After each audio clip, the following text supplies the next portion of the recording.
I'd never been inside her apartment before. I'd only seen her in passing, carrying groceries up the stairs, unlocking her mailbox with that small flick of her wrist. She always moved with a sort of measured grace, like she was trying not to take up more space than necessary. Tonight was different. Tonight she'd knocked on my door at nearly 11, water dripping from her hairline, asking if I knew how to shut off the main valve because her kitchen sink had gone rogue. I'm 23, a grad student with more textbooks than tools. But I'd said yes anyway, because her eyes looked genuinely unsettled, and because I'd been waiting for a reason to hear her voice longer than a polite hello. Her apartment smelled faintly of orange peel and cedar. The light over the kitchen sink buzzed, casting a pale halo over everything. Water pulsed from the faucet like it was trying to escape. She stood off to the side, barefoot, arms folded across a loose gray sweater. I dropped to one knee under the cabinet, fumbling with the valve, feeling more like an intruder than a helper. "You don't have to do this," she said after a moment. "I could call maintenance." "It's okay," I muttered, my head still under the sink. "I kind of like solving problems." She gave a short laugh, unexpected, low, like a secret breaking loose. Lucky for me, then. The pipe was cold and slick. I turned it slowly until the hiss dwindled to a steady drip. When I backed out, wiping my hands on a paper towel, she was closer than before.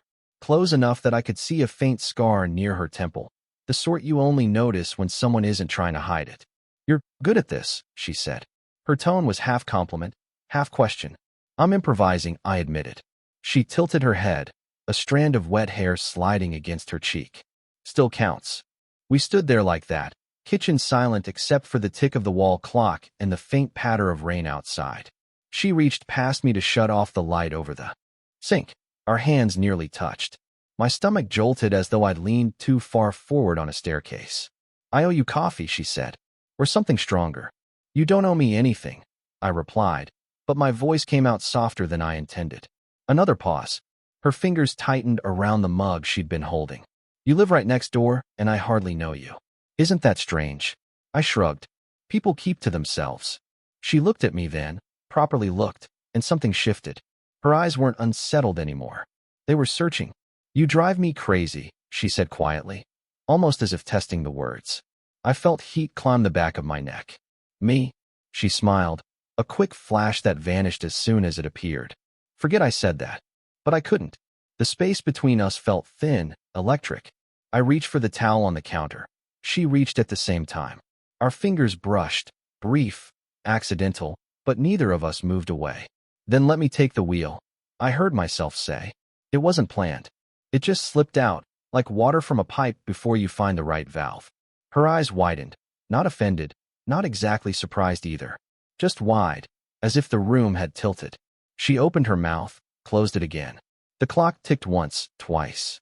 And then there was a knock at her door. She didn't move. Neither did I. The knock at her door faded into silence. She didn't move to answer. I realized, with a jolt, that my heart was hammering louder than whoever had been there. "It's probably just a delivery," she murmured, though there was no package in sight. She turned her back to the door and leaned against the counter, arms folded tightly, as if bracing for something. In the low kitchen light, her sweater looked darker, damp at the cuffs. I wanted to ask who she was expecting so late, but the words caught in my throat.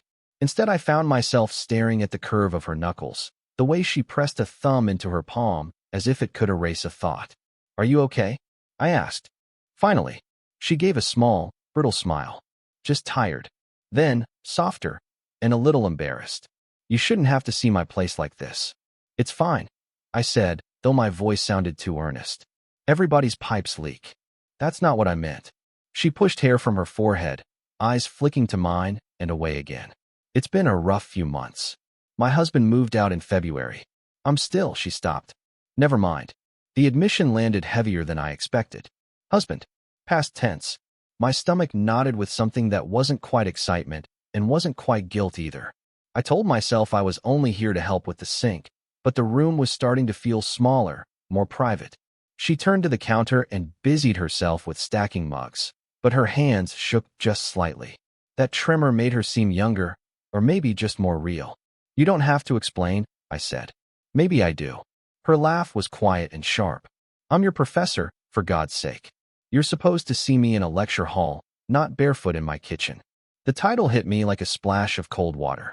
Professor. I'd known she taught in the department, but hearing her say it like that, claiming the boundary between us, made my pulse thud in my ears. I started, then stopped. The space between us felt like a wire pulled taut. She was older, she was hurting, and she was telling me, without telling me, to keep my distance. Yet everything about her, the scent of cedar, the tired crack in her voice, the way she still hadn't asked me to leave, pulled me closer. I reached for the dish towel on the counter. She reached too, and this time her fingers landed on my wrist, warm and light. A pause hung there. She didn't move her hand. You don't have to go yet, she said quietly. My throat went dry. You sure? She gave the smallest nod, still not meeting my eyes. Stay? Just for a minute. I knew I should step back. Instead, I stayed exactly where I was, her hand resting on my skin like a question neither of us was ready to answer. She didn't remove her hand right away. The touch wasn't overtly romantic, just a palm over my wrist, but it sent a quiet current up my arm. I told myself to step back, make some joke, break the tension. Instead, I stood there, caught between her pulse and mine. I shouldn't, she began, then trailed off. Her fingers slipped away. She turned to the sink, twisting the faucet as if checking whether it still leaked. Sorry, she whispered. It's fine, I said too quickly. My voice sounded rougher than usual. Really, I wanted to look anywhere but at her, but my eyes kept finding details. The faint bruise of tiredness under her eyes, the way the hem of her sweater brushed her hip, the slow rise and fall of her shoulders as she breathed. She looked like someone trying to hold a door shut against a storm. I used to think, she said suddenly, that I'd know when a chapter of my life was over. Turns out it just bleeds into the next. Her laugh was quiet and uneven. Sorry, I don't usually talk like this. You don't have to apologize, I murmured. She faced me then, fully. And you? Why are you here? The question came out soft, but direct. You could have told me to call maintenance. Why didn't you? I swallowed. The answer was obvious and dangerous. Because you asked, I said finally. It wasn't the whole truth, but it was as close as I could risk. Her eyes flickered at that, some guarded warmth breaking through. For a second I thought she might reach for me again. Instead, she leaned back against the counter, arms crossing, hugging herself. A phone buzzed somewhere in the living room. She didn't move to get it. The sound filled the silence like a held breath, then stopped. I said, You should answer. She shook her head. It's him. She didn't have to clarify who him was. The word landed between us like a stone dropped into water. He still calls, even though. She stopped, pressing her lips together. I took a half step toward the door, telling myself I should leave, give her space. My feet didn't move. You're a good student, she said after a moment, voice steadier now, but lower. You don't want to be mixed up in my mess. I'm already here, I heard myself say. Another pause. Then she reached for a dish on the counter, but her hand trembled and the plate clinked against the tile. I caught it before it fell, our hands colliding. This time neither of us pulled back immediately. Her breath caught. Mine did too. Her eyes searched mine, close enough for me to see the tiny flecks of green in the brown. Tell me to stop, she whispered. I opened my mouth. Nothing came out. Her fingers slid from mine at last, but the ghost of the contact stayed. I could feel it like a mark beneath the skin. I backed up until my hip hit the counter, trying to breathe evenly. The kitchen felt different now, brighter and smaller at the same time. You're shaking, she said. I'm fine, I lied. No, she said quietly. You're not. She was looking straight at me now, no professor's mask, no neighborly politeness. Just her. Neither of us is. I wanted to retreat into some safe remark, about coursework, about the faucet, but every word in my mouth tasted false. She deserved something better than small talk. I think about you, I blurted. More than I should. The confession landed in the space between us like a dropped glass. She blinked once, then again, as though adjusting to new light. Don't, she said softly. I try not to, I answered. It doesn't work. She pressed both hands flat to the counter, knuckles white. You're a student. I'm your professor. Do you have any idea what you're doing to me right now? Her voice trembled, not with anger, but with something raw. I'm sorry, I whispered. I don't want to make your life harder. But when you knocked on my door tonight, I swallowed. I couldn't say no. She exhaled sharply, a sound between a laugh and a sob. You have no idea how close I am. to ruining everything. The air in the kitchen thickened. I could hear the rain again, louder now, drumming against the window pane. She turned away and gripped the edge of the sink, shoulders bowed. For the first time, she looked small, vulnerable. It hurt to see. "Tell me to go," I said. "If you tell me, I will." Her head tilted, but she didn't face me. "And if I don't?" My pulse pounded in my ears. "Then I'll stay." She turned then, eyes bright and unguarded. "You think this is a game?" she whispered. "I'm twice your age. My reputation, my job." "I don't care," I said, and it came out harsher than I meant. "I mean, I do. I care about you. But I can't pretend this isn't happening." Silence swallowed us. She stepped closer, just enough that I could smell the faint citrus of her shampoo. Her voice dropped to almost nothing. "Say one more word like that," she said, "and there's no way back." We stood locked in that tiny space, rain pounding, hearts uneven. I didn't speak. Neither did she. Finally she asked, barely audible, "Do you want me to stop?" She didn't move. Her question hung there, sharp as a blade, waiting for my answer. Her question still hung in the air when a sharp knock rattled the door frame. Not tentative this time, urgent. She jerked back from me as though waking from a trance. "Don't move," she whispered, and crossed the room quickly. She cracked the door just enough to see who it was. A man's voice, low but distinct. "Forgot my key again." She froze. Her knuckles whitened on the doorknob. Without looking back at me, she said, "Go to the bedroom. Now." I didn't move. "Who is it?" She closed her eyes for a heartbeat. "My husband." The word wasn't past tense anymore. My stomach dropped. She'd told me he'd moved out in February. The sound of his voice through the door made that feel like a lie, or at least not the whole truth. "Please," she hissed. "Just go." I should have slipped past her, out the fire escape, anything. Instead, I stood rooted in the kitchen, hands gripping the counter until my palms hurt. The door creaked open wider. I glimpsed a man in a wet coat, hair plastered to his forehead, holding a duffel bag.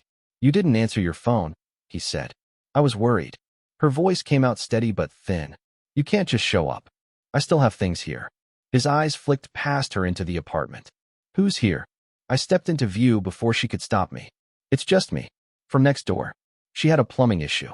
The man's expression shifted, not anger yet, but something sharper. "At midnight. She called me." I said, "I'm in her class." She needed help. The admission burned my tongue as soon as it left my mouth. I'd outed the connection she'd tried to keep hidden. Her husband's gaze swung back to her. "Your student." She flinched, just slightly. "He was helping. That's all." I could see the hurt behind her eyes, not just at being caught, but at being exposed. She looked at me as if to say, "Why did you say that?" I had no answer. "I should go," I muttered, finally moving toward the door. "No," she said sharply. "Stay." Then, softer, to him, "We're done, Mark. You don't live here anymore." The man's jaw tightened. "You made that decision without me?" "I made it months ago," she said. Her voice trembled but didn't break. "You just weren't listening." The room felt like a live wire. Her husband stared at me, then at her, then dropped the duffel on the floor. "This isn't over." He brushed past her into the hallway and slammed the door. The echo rattled the glasses in the cupboard. For a long moment, neither of us moved. She pressed her palms to her temples. I opened my mouth, closed it again. Finally, she looked at me, eyes bright and tired. "Now you know," she whispered. "So what happens next?" The question hung between us, heavier than anything she'd said before. She stayed leaning against the counter, fingers pressed to her temples. I could see her trying to slow her breathing, steady her voice. My own hands were trembling. I shoved them into my pockets so she wouldn't see. "I didn't mean for you to get dragged into that," she said at last. "He was supposed to be gone. For good." "I didn't mean to out you," I murmured.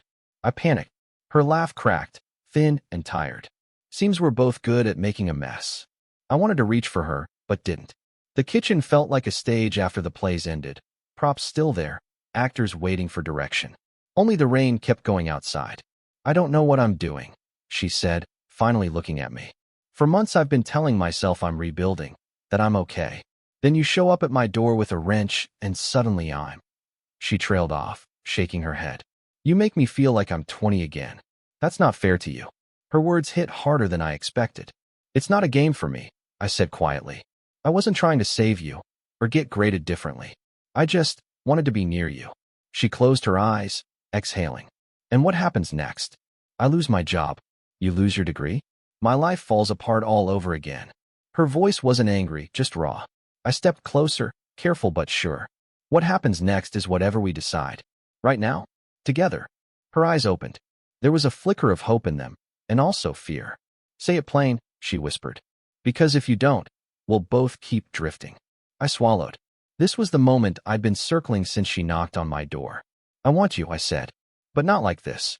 Not in the shadows. Not while you're still half with him, and I'm still your student. She let out a breath that was almost a sob. Thank you, she said, for saying what I couldn't. Silence swelled. Then she reached out and touched my cheek, brief, trembling. You're good, she murmured. Too good to be my mistake. I covered her hand with mine, holding it there for a second before gently lowering it. So we stop. Here, I asked. Her lips trembled, but she nodded. We stop here. Then, after a beat. But don't think I won't remember this. Don't think I won't wonder. I will too, I said. We stood in the quiet kitchen, neither moving. It didn't feel like a neat ending, more like a fault line finally settling. She stepped back, wiping her eyes. Finish your degree, she said softly. Then come find me, if you still want to.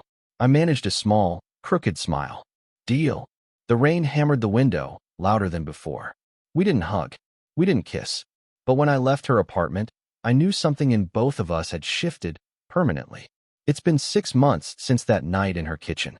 I still remember the smell of cedar and orange peel, the tremor in her hand when she told me to stop. Back then, everything felt like a cliff edge. Now it feels like the ground after a storm, uneven but solid enough to walk on. We kept our distance. She stopped teaching my seminar 2 weeks later. The department reshuffled schedules, citing a conflict of interest. I finished the term under a different professor. We passed each other in the hall once, nodded politely, and kept moving. For a long time, that was all.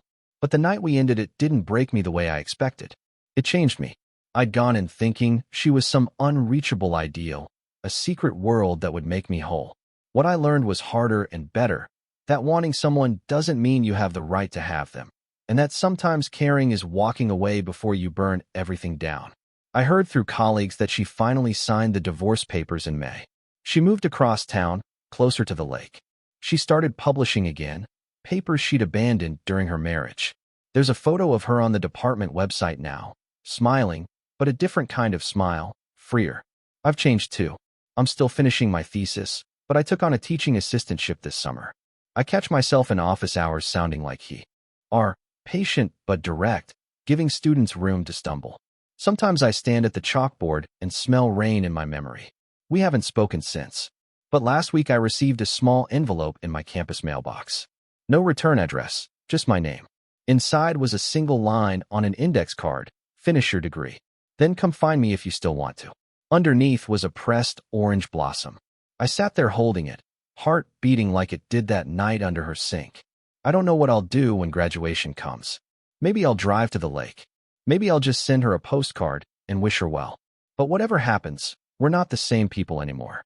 We've both earned the right to start from a place that isn't shame or secrecy. Sometimes I think about that moment in her kitchen when everything could have tipped. I used to imagine it as a missed chance. Now I see it as the first honest choice either of us made. If you're listening to this story and wondering what the right ending is, maybe that's it. Sometimes the most powerful love you can show is the love that waits, or the love that lets go. Did you enjoy this story? What kinds of stories, second chance romances, forbidden crushes, quiet heartbreaks, or something else would you like to hear next?